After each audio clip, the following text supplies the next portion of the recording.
All right, let's take a deep dive into this stack of sources on Serbia. We've got quite the collection here.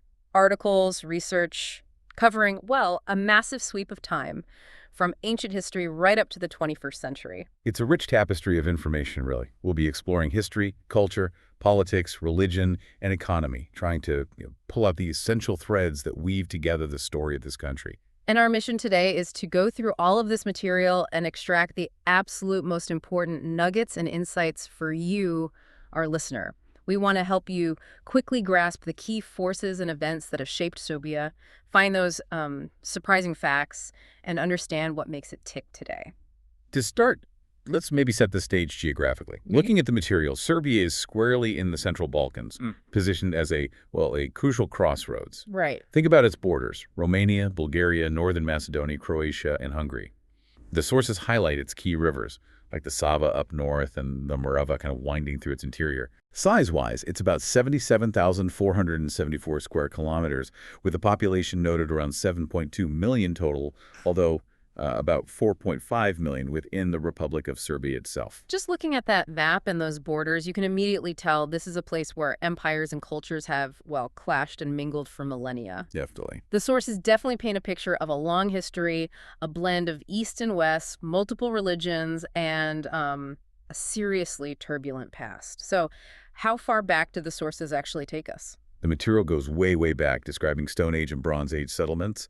Then a major layer gets added with the arrival of the Romans back in the 1st century BC. Okay, Romans. Yeah, incorporating the area into provinces like Pannonia and Moesia, places like Sirmium, which was a capital city, actually, Viminatium, Raetiaria, Remisiana, and Nisus are all mentioned as, significant Roman towns. Okay, so a deep Roman foundation then. But the sources also point to the arrival of Slavic tribes around the 7th century. That's right. And as the Roman Empire declined and fragmented, the Byzantine Empire became a powerful influence. Although it's interesting, the material notes the Byzantines didn't establish permanent Byzantinization north of the Sava River. Ah, okay.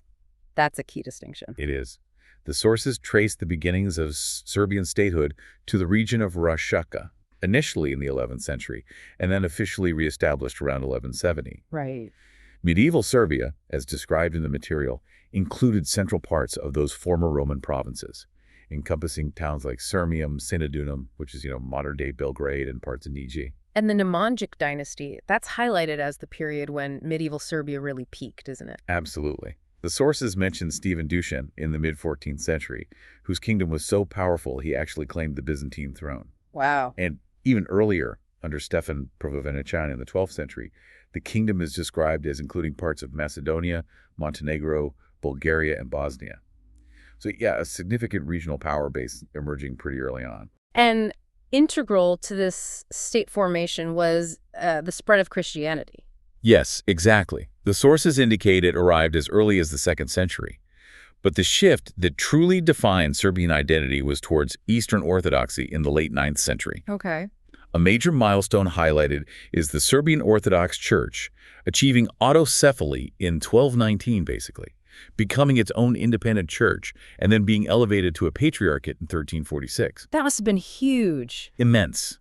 And the material stresses the vital role of the Slavic disciples of Cyril and Methodius in bringing the Slavic script and liturgy, which really cemented this religious and cultural path. That step to autocephaly and patriarchate status must have given the church just immense significance and authority within the state. For sure.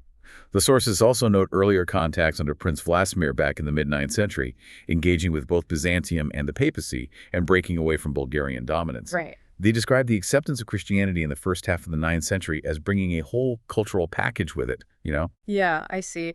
Which then leads us, I suppose, to the next monumental shift in Serbian history, the arrival of the Ottoman Empire. Ah, yes, the long Ottoman period spanning centuries. The sources say Ottoman incursions began in the late 14th century, leading to the conquest of key Serbian territories. The capital, Smederevo, fell in 1459, and Serbia effectively became an Ottoman province for, over 3 centuries? Yeah, over 3 centuries. The material details the Ottoman administration, which relied on both native and Turkish officials like beys and pashas to control the territory. Okay. A significant change described is the transfer of land ownership. Basically, the old Serbian nobility's land went to the state, and was then granted to Beys in return for taxes. Ah. And the sources state this process led to the disappearance of that old Serbian noble class. And the Orthodox Christian population under Ottoman rule, what do the sources tell us about their experience during that long period? Well, the material indicates they faced limitations and heavy taxation. While tolerance levels apparently varied over time, there was definitely pressure and special taxes levied on non-Muslims. Right. The sources even mention religious fury as one factor contributing to an increase in the Muslim population. It's particularly striking that the sources mention the specific role of Muslim Albanians during this time, stating they were sort of sustained by the Ottomans as feudal lords and high officials. Yes, the material presents the claim that this group viewed the Ottoman conquest of Kosovo as liberation from a Serbian yoke and became a powerful force in the southern provinces. Wow. It also describes a brutalization of newly converted Islamic Serbs in these areas. It really underscores the layers of historical memory and conflict in that region, as described in the sources. Absolutely. And it was this long period of Ottoman rule that eventually fueled the movement for independence, right? Culminating in what the sources call the Serbian Revolution. Exactly, between 1804 and 1815. This was led by figures like Kara George Petrovic, who is noted as proclaiming a Serbian state in 1804, and later Prince Milos. The sources mention external powers like France and Russia being sort of sympathetic to the cause, which led to the state receiving recognition in 1815, although it was initially split. Okay, so it wasn't immediate full independence. No, Serbia gradually consolidated its position, gaining autonomy under hereditary princes in 1830 and finally achieving complete independence, recognized internationally by treaty in 1878. Right. The sources then describe a period of pretty significant development after this, particularly under King Milan, advancements in education, industry, printing, literature, theater, stronger ties with European states. And reforms continued under King Alexander I, though the material notes his assassination. The sources link that partly to a terrorist group tied to the Russia-Serbia relationship. Yeah, they indicate this contributed to instability leading into the very turbulent 20th century. Which brings us to that complex landscape.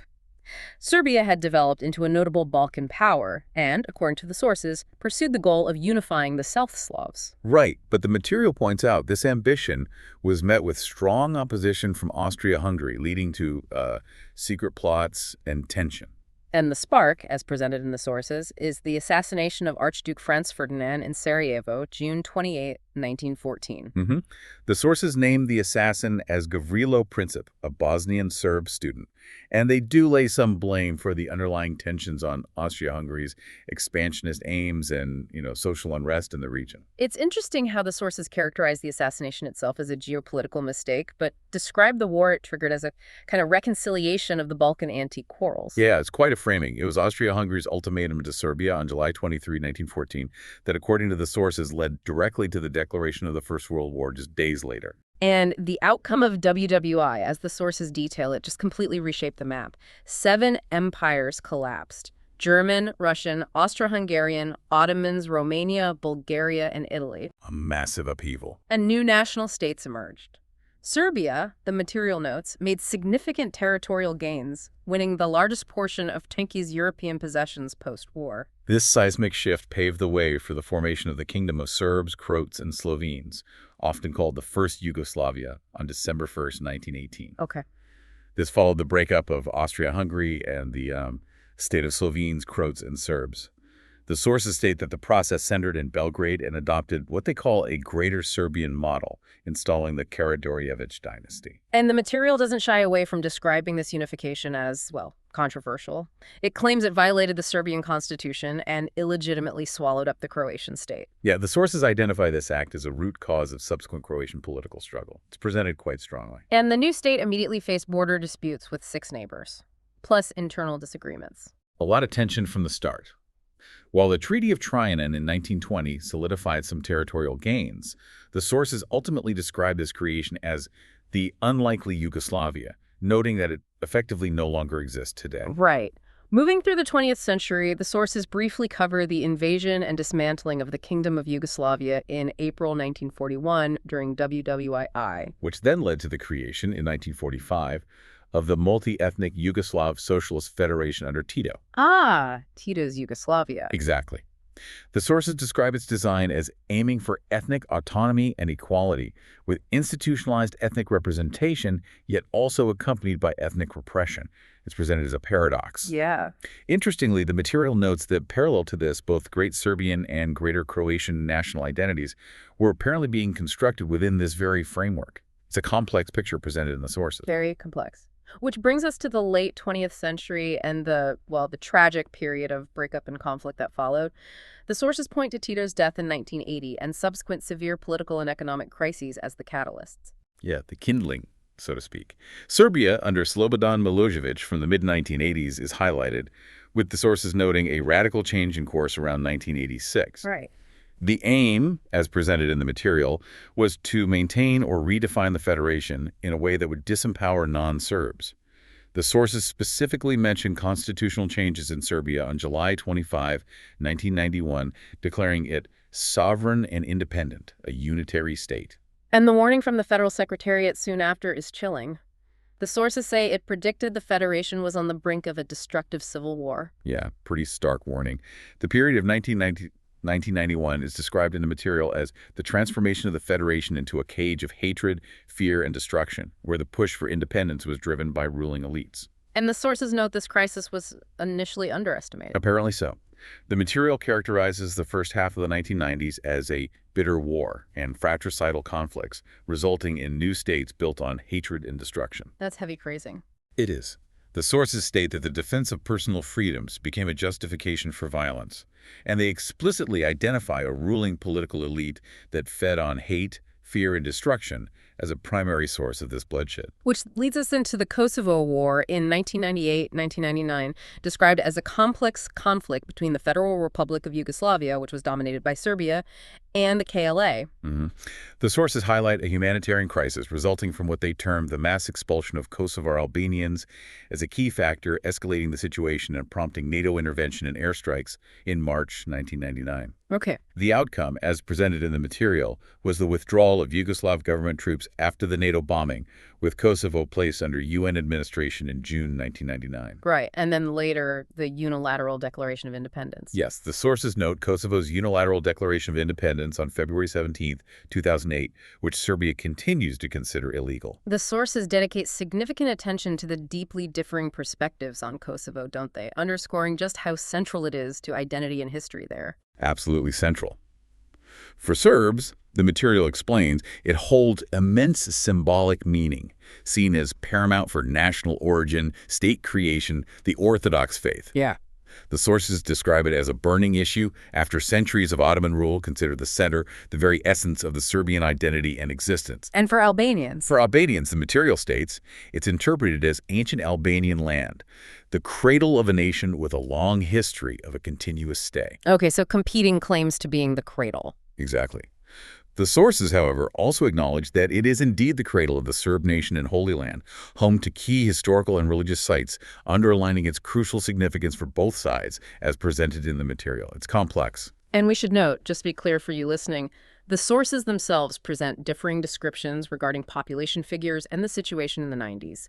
For instance, mentioning both the mass expulsion of Kosovar Albanians earlier, and then later claims that the region was 90% Serb in the 21st century section, as well as a note that, according to one part of the material, the Kosovo problem did not exist in the 1990s, as all ethnic Serbs lived in Serbia. We're just relaying the different claims presented in the source material itself. Right. It's important to highlight those differing accounts within the sources we reviewed.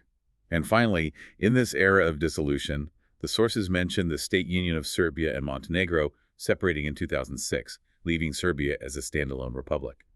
Which brings us up to Serbia in the 21st century.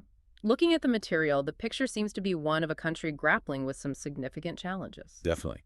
Adapting to modernity, trying to reconcile its recent war legacy, and working to establish strong rule of law and democracy. These are major themes. The sources point to low rankings in various metrics, particularly in the business environment category, citing issues with economic development, transparency, foreign investment. Yeah, and notably, low scores for media freedom are also mentioned.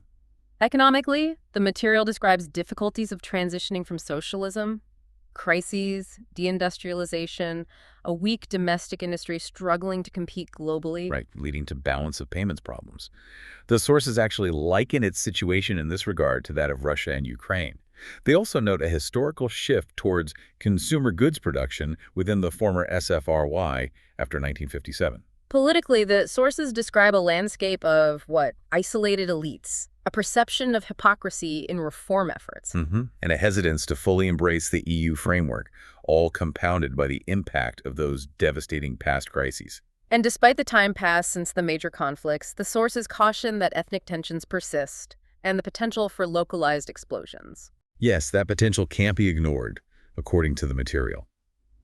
They mention aspirations for territorial changes among some minority groups like Hungarians, Croats, and Bulgarians, and point to potential hotspots like the Sanjak region. Interesting. The material also notes Serbia's recent candidate status for the Eurasian Economic Union, indicating its complex geopolitical balancing act, Yeah, pulled in different directions.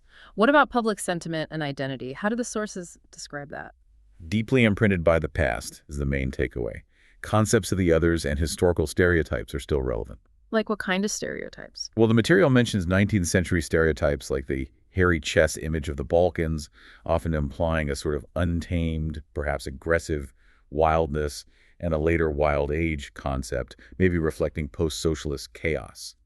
The lasting power of collective memory is really heavily emphasized in the sources. Right. Yeah, amidst these challenges, the sources also highlight Serbia's rich cultural heritage and its potential, particularly for sustainable tourism. Absolutely. The material lists a wealth of cultural and historical sites.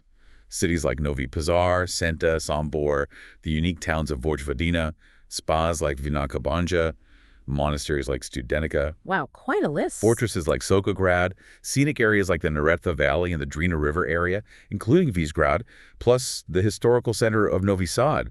Lots of potential there. But presumably, challenges in preserving all that. Big challenges. The sources underscore issues like unregulated development, neglect, and environmental degradation. They make a strong call for elevating the saving of this unique heritage to a global priority. Makes sense. And language and literature. Central to identity, I imagine. Very central, as presented in the sources. Their development is traced from the 9th and 12th centuries, shaped by Byzantine influence and a strong oral tradition. The material discusses periods of decline and revival, highlights key literary figures across various genres, and emphasizes the role of drama and theater. Literature is seen, according to the sources, as a force in intensifying cultural consciousness and an ongoing search for truth, happiness, peace, and memory. And the current religious landscape, still predominantly Orthodox. Yes, predominantly Orthodox, with significant Muslim and Catholic minorities referencing those historical dynamics of tolerance and intolerance we touched on earlier. Got it. Now, the sources apparently offer some interesting insights into media and communication, especially regarding young people. Yeah, this part was quite striking. They describe two broad groups among youth, a more liberal, internationally oriented group, and a more conservative or traumatized group with very different outlooks on the future. Interesting dichotomy. And generally, the material characterizes youth with a sense of apathy and lack of engagement in social issues, coupled with a belief that everything is possible with money. The internet is described kind of paradoxically, both as an antidote to the dreariness of everyday life and a platform for negative behaviors. and career goals. Often lean towards NGOs or computer companies, according to the sources. But overall, they paint a challenging picture for the population, especially youth citing unemployment, economic precarity, fear, disorientation, plus the ongoing burden of refugees and displaced persons from past conflicts. The material also notes a perceived absence of visionary discourse about the future and concern about the defeat of critical thought. Yes, that concern is definitely voiced in the material. And to kind of bring it full circle, the sources reiterate that the resurgence of ethno-nationalism, which emerged from the socialist era and culminated in the wars of the 90s, that still shapes things today. It continues to shape how many citizens understand current social conditions, yes. The ethnic narrative, as the sources put it, often remains dominant. So our deep dive into this material has certainly revealed a country profoundly shaped by its location as a crossroads, a place where history isn't just something in books, but a living, complex, and often, well, heavy force. It's clear from the sources that Serbia's turbulent 20th century, the difficult transition from socialism, and the legacy of war continue to define many aspects of life today. Yeah. The material describes a sense of lost agency and even pessimism among many citizens, yet it also points to the underlying resilience and the enduring richness of its cultural and intellectual life. It's not all bleak. No, definitely not. It leaves you with a powerful question to consider, though. Given this journey through Serbia's layered past and present struggles, how do societies like this navigate the immense weight of traumatic history and fiercely competing narratives while simultaneously trying to build a stable, shared future? What stands out to you about the enduring impact of history on a place and its people?